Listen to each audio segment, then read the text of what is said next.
Hi, good morning. My name is Dr. Lakshmi Revi and I'm working as a Junior Clinical Fellow at King's College Hospital, London.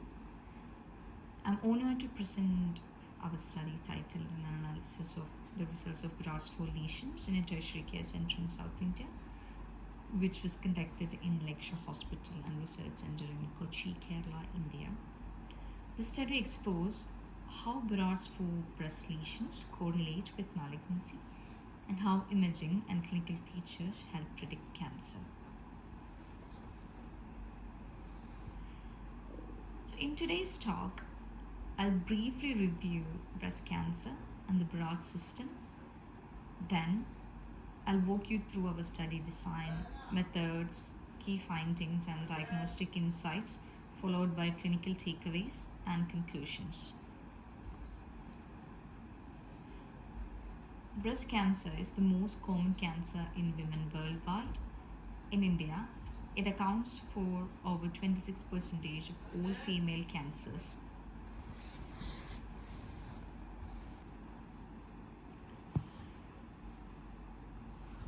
What is BIRADS? So BIRADS is a classification developed by the American College of Radiology. It ranges from categories 0 to 6. So category 0 is the incomplete, 1 is no abnormality, 2 is benign, 3 is probably benign, 4 is suspicious abnormality, and 4 is again divided into 4A, 4B and 4C. 4A is low suspicion of malignancy, 4B is moderate suspicion, 4C is highly suspicious of malignancy. Then 5, which is highly suggestive of malignancy, and 6, which is biopsy-proven malignancy.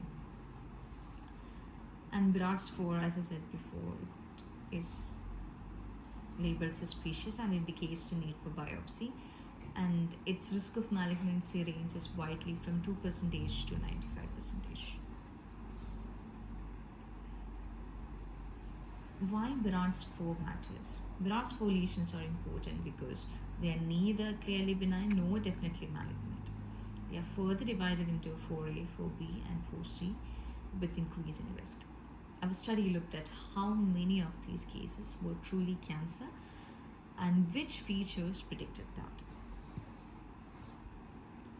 So coming to the study objective. So the goal of the study was to assess the malignancy rate of BIRADS 4 lesions in our hospital and identify clinical and imaging features that predicted cancer. So study design, we performed a retrospective study at Lakshmi Hospital and Research Center in Kochi, Kerala, India.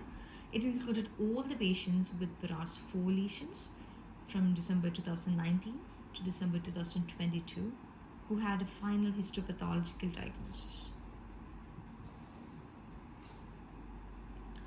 So we included all the BIRADS 4 cases, whether diagnosed at our center or referred in, as long as they had surgery and histopathology. Because we are tertiary care center, so we accept all kind of referrals. So we included all those studies. Even if the imaging findings were done in another center, we also included that. So, and also incomplete records were excluded. Coming to the patient demographics, we analyzed 383 patients. 99.5% were women and 0.5% were men. Most patients were over 50 years of age and the majority were postmenopausal.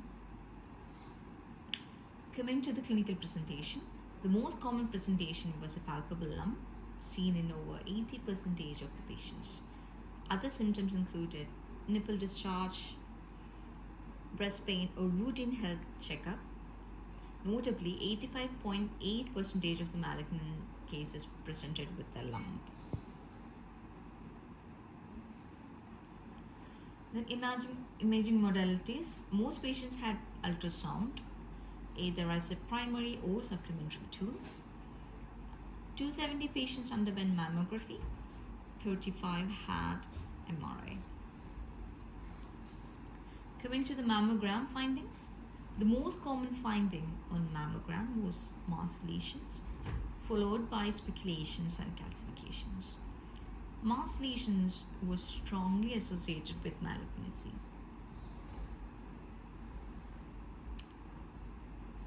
About 93.5% had mass lesions, 91.6% had calcifications, almost 100% had speculations, 92.2% had lobulations,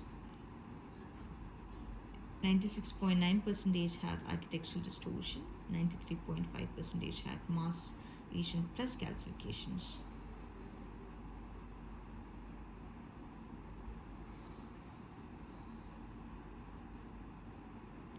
Ultrasound findings. Hypoechoic lesions were the most common ultrasound finding. Other findings included ductal abnormality, vascularity, and suspicious lymph nodes. So we subclassified Barrett's 4 lesions into 4A, 4B, and 4C, and we found out that 65.7% cases of 4A lesions were malignant, 92.7% of 4B were malignant, and 98.4% for 4C were malignant. So this confirms that these subdivisions are meaningful. So we also calculated the malignancy trends by an year. Across 3 years, we consistently found high malignancy rates, around 88.5% overall. Each year's rate was above 82%. Coming to the biopsy methods we used true cut biopsy. In most cases, it had a positive predictive value of over 97%. We also included FNAC. It also had high accuracy. Both helped avoid unnecessary surgeries. Coming to the univariate analysis, postmenopausal status, presence of the lump, and mammographic features like mass lesions and speculations were significantly associated with malignancy.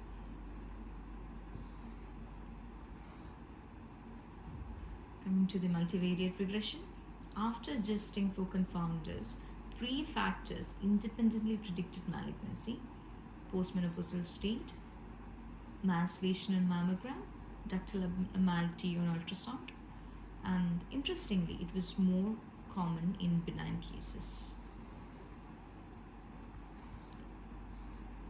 Coming to the key results, so in summary, 88.5% of Barrett's 4 lesions were malignant.